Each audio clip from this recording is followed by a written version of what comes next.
Salut les amis, je suis Dr JP Mouka. Un réel plaisir de vous retrouver pour ce nouveau numéro de Excel Africa BizTech, cet espace qui décrypte des enjeux de développement en Afrique et en République démocratique du Congo, à l'intersection de la transformation numérique et du commerce international. Vous savez, nous ne sommes pas irrésistiblement attirés par des sujets qui font le buzz. Ce n'est pas notre vocation, ce qui fait que nous nous retrouvons de temps en temps à traiter des sujets reliés à une actualité plus ou moins récente, histoire de décrypter à froid des enjeux pertinents, mais qui ne sont pas forcément tout en haut de l'actualité du jour, voire l'actualité de la semaine. Mais une fois n'est pas coutume, nous allons tenter aujourd'hui d'ajouter notre grain de sel à une thématique très chaude dans l'actualité en RDC en ce moment. Il s'agit ni plus ni moins de la situation de pénurie de carburant. Les faits d'abord. Depuis le début de ce mois de septembre 2022, la RDC et en particulier la partie ouest a connu de sérieuses pénuries de carburant qui nous ont ramenés pratiquement à l'âge de la pierre. Vous savez, cette époque où il fallait dormir une ou deux nuits sur la file d'attente avant d'obtenir quelques litres d'essence. La situation semble résorbée depuis, même si d'aucuns disent que la pénurie persiste car certains vendeurs ne sont pas tout à fait revenus à un rythme normal en cette mi-septembre. Et comme nous ne perdons jamais l'occasion d'exploiter une crise, quelques malins entretiennent des poches de pénurie organisées avec pour but de créer une rareté artificielle et soutirer aux automobilistes et motards un maximum de sous possible. Ça, il fallait s'y attendre, étant donné qu'on anticipe rarement dans notre pays. Mais justement, parlons de pourquoi on en est arrivé là. Parlons donc des causes.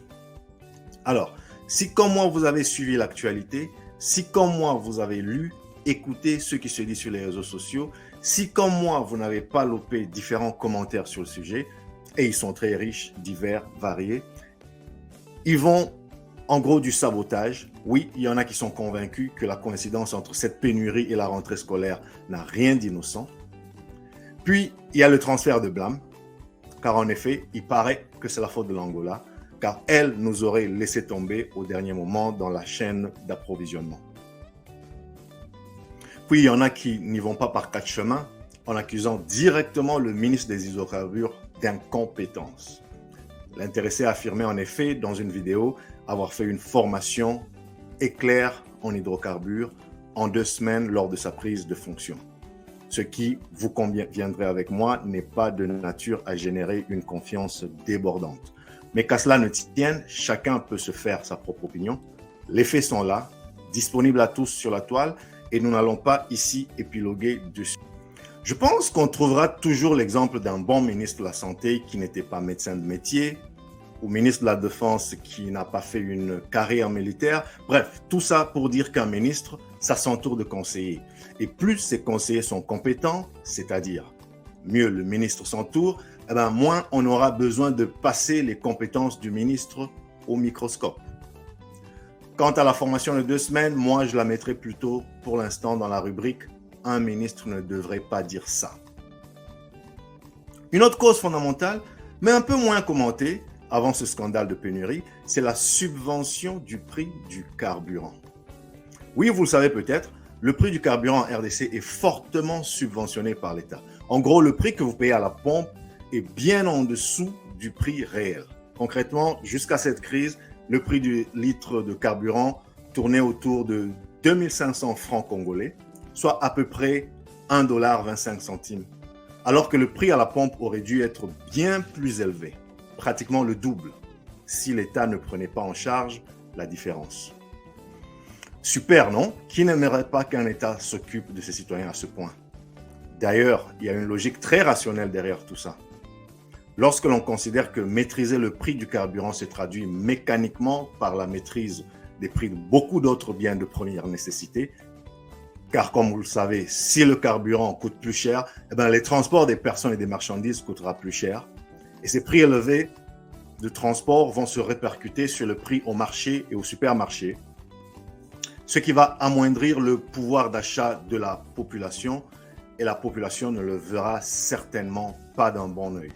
Et on ne sait jamais jusqu'où l'insatisfaction de la population peut mener. D'ailleurs, je rappelle que c'est un peu pour tenter d'éviter ce genre de dérive que l'État congolais a choisi de contrôler la structure des prix dans 4 secteurs essentiels de la vie quotidienne, qui sont l'eau, l'électricité, les transports publics et les hydrocarbures. Dans tous ces secteurs, les opérateurs économiques n'ont pas le droit de facturer ce qu'ils veulent. Mais une fois qu'on a dit cela, il faut avoir la lucidité de se poser la question que peu de gens posent aux bonnes personnes. Pourquoi l'État congolais se sent-il obligé de subventionner le prix du carburant? Pourquoi l'État ne laisse-t-il pas la loi du libre marché s'exprimer, la fameuse vérité des prix? Alors, j'ai fait un petit exercice. J'ai tout simplement vérifié le prix du litre de carburant dans quelques pays, en commençant par quelques pays voisins. Et on peut voir qu'en matière des prix, à part l'Angola qui est un gros producteur et où naturellement le prix du carburant est assez bas, 38 centimes de dollars à peu près, vous avez la Zambie, 1,40 $, Tanzanie, 1,30 $, Rwanda, 1,5 $, Ouganda, 1,70 $, Burundi, 1,60 $, République centrafricaine, 2,30 $. Un peu plus loin en Afrique, vous avez l'Afrique du Sud, 1,35 $, le Zimbabwe, 2,60 $. Lorsqu'on regarde encore plus loin à travers le monde, par exemple en France, 1,5 $, en Belgique, 1,80 $, au Canada, 1,34 $, aux États-Unis, 1 $ net, tous ces prix sont des équivalents en dollars américains. Moralité, à 1,25 $ le litre. Alors là, je précise que le prix vient légèrement d'être augmenté juste avant cet enregistrement de quelques centimes pour passer autour de 1,35 $ en RDC, en tout cas dans la zone ouest où se trouve Kinshasa. Alors, même à 1,35 $, la RDC reste donc loin d'être le pays où le carburant coûte le plus cher.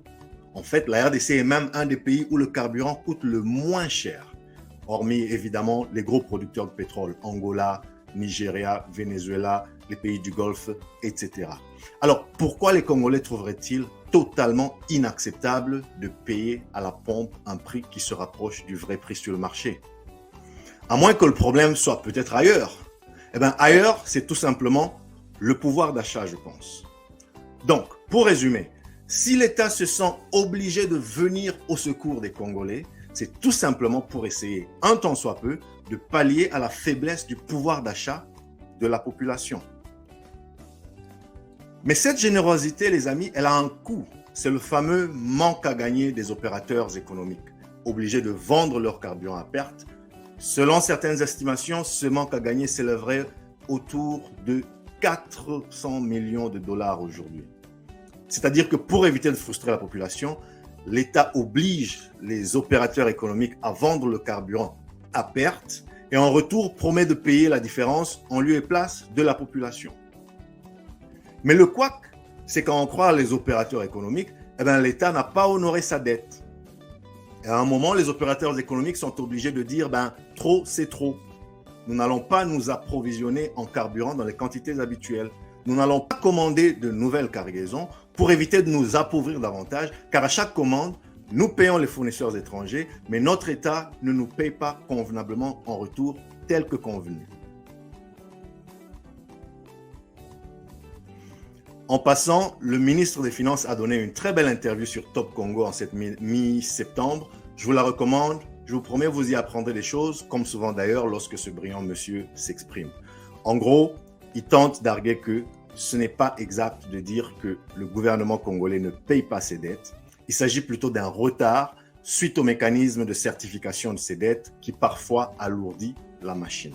Traduction, nous savons que nous vous devons, mais nous ne sommes pas certains de vous devoir ce que vous réclamez.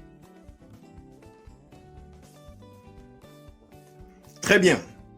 Mais là où je ne comprends pas cette approche du gouvernement, c'est comme si je vous demande de faire mon marché avec votre argent et je vous promets de vous rembourser dès que vous me livrez ma marchandise. Ensuite vient le moment de remboursement et je vous dis, ok, la farine a coûté 40, les épices c'était 20, la viande c'était 100, l'huile a coûté 30, le transport 10, total 200. Puis je vous dis, je sais que je te dois, mais je ne suis pas certain que cette marchandise a bel et bien coûté 200. Donc, on va retourner vérifier auprès de la maman au marché pour certifier que la farine a bel et bien coûté 40 et pas 30, que la viande c'était bien 100 et pas 80, etc., etc. Pourquoi ne pas s'entendre a priori sur les modes de calcul et vérification, y compris les temps de traitement en amont? Parce qu'entre nous, je pense que monsieur le ministre des Finances, Nicolas Kazadi, n'a probablement pas tort lorsqu'il brandit le besoin de certification. Nous avons un pays où la surfacturation est comme ancrée jusque dans nos gènes. Vous connaissez la blague qui n'est en fait qu'une demi-blague. L'école exige 1000 francs pour je ne sais quel frais. Le prof dit aux élèves que l'école demande 1500 francs. L'élève dit à maman que l'école demande 2000 francs. Maman dit à papa que l'école demande 3000 francs. Et lorsque papa débourse la somme demandée, chacun coiffe sa part au passage. C'est malheureusement cela qui est devenu notre culture. Et comme on résiste à digitaliser, le tout se passe ni vu ni connu, jusqu'au jour où papa rencontrera le directeur d'école, par hasard, et en profitera pour se plaindre que les frais de 3000 francs étaient bien trop élevés. Puis le directeur dira « Mais non, l'école a demandé 1000 francs, pas plus ». Une petite enquête permettra évidemment de découvrir la supercherie, alors qu'il aurait été bien plus intelligent de digitaliser tout le processus en amont. Cela aurait évité à chaque acteur de la chaîne de dépenses la tentation de trop saler l'addition et ainsi assurer l'exactitude et la traçabilité des transactions. Revenons donc à notre cas de pénurie de carburant. Les opérateurs économiques arrêtent de commander les quantités habituelles de carburant en attendant que l'État termine sa fameuse certification et paye éventuellement ses dettes. Conséquence, les stocks sont en plus bas. Puisque les stocks sont bas, il faut limiter la quantité qui peut être écoulée par jour pour éviter d'en écouler bien trop et se retrouver avec zéro stock le lendemain. Donc, les quantités sont rationnées. On sert les gens au compte-gouttes pour qu'il y en ait un peu pour tout le monde et qu'on ne vienne pas tous à en manquer demain. Voilà ce que l'on appelle le contingentement, le mot magique que vous avez tous dû mémoriser et apprendre par cœur ces derniers jours. Ainsi, il s'est agi pour la ville de Kinshasa, par exemple, d'environ 600 mètres cubes par jour en lieu et place des 1100 mètres cubes de carburant habituel par jour. Je ne sais pas si, comme moi, vous voyez aussi qu'il n'y a pas 36 000 solutions, les amis. Premièrement, l'État devrait rétablir la vérité des prix, tout simplement. Cacher la poussière sous le tapis, cacher le vrai prix à la population ne peut pas être une solution durable. C'est un choix apparemment assumé pour maintenir la paix sociale, mais dans une économie de marché, ça ne peut pas tenir indéfiniment. Surtout lorsque, par ailleurs, on manque la diligence nécessaire à assurer les fameuses certifications en temps et heure. Mais enfin, l'État ne peut pas vouloir le beurre et l'argent du beurre. Ou vous laissez les opérateurs privés facturer le prix réel à la pompe, au risque de quelques frustrations au sein de la population, ou alors vous subventionnez, comme c'est le cas maintenant, mais vous fluidifiez et accélérez les fameuses vérifications et certifications nécessaires pour ne pas donner l'impression d'un État délinquant qui s'engage et puis par la suite se met à pinailler au moment d'honorer ses engagements. C'est l'un ou l'autre, mais ça ne peut pas être les deux en même temps. Deuxièmement, et c'est le plus important à mon avis, l'État devrait, toutes affaires cessantes, s'attaquer franchement aux véritables raisons qui entretiennent le faible pouvoir d'achat au sein de la population. Nous avons tous vu que l'État a récemment réalisé des prouesses en augmentant par exemple largement les réserves, non? Mais pourquoi une partie de cet argent ne pourrait-il pas servir à hausser les salaires des fonctionnaires, les vaillants militaires, les policiers, les enseignants, les médecins, pour que tout ce monde soit en mesure d'affronter le coût de la vie et le vrai prix du carburant, entre autres. Enfin, il faut arrêter d'infantiliser la population par des subventions. Améliorons plutôt leurs conditions de vie et leur pouvoir d'achat. Troisièmement, il faut une politique volontariste d'incitation à l'entrepreneuriat local. Évidemment que les investisseurs internationaux sont les bienvenus. Ils doivent trouver un environnement des affaires clair, assaini et qui incite à miser sur la RDC. Mais moi, je miserais plutôt en premier sur l'entrepreneuriat local.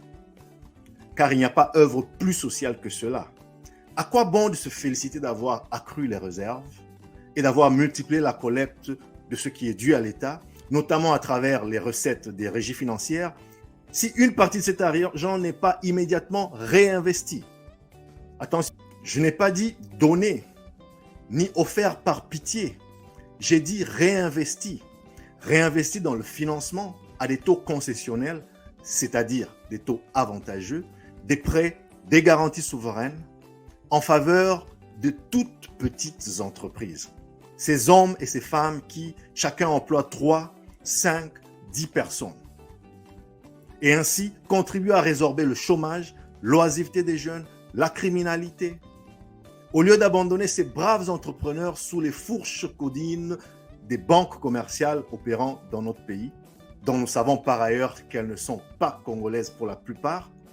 Et en passant, voilà une autre folie, je pèse les mots, une autre folie, une incroyable perte de souveraineté dont nous mettrons des années à nous débarrasser.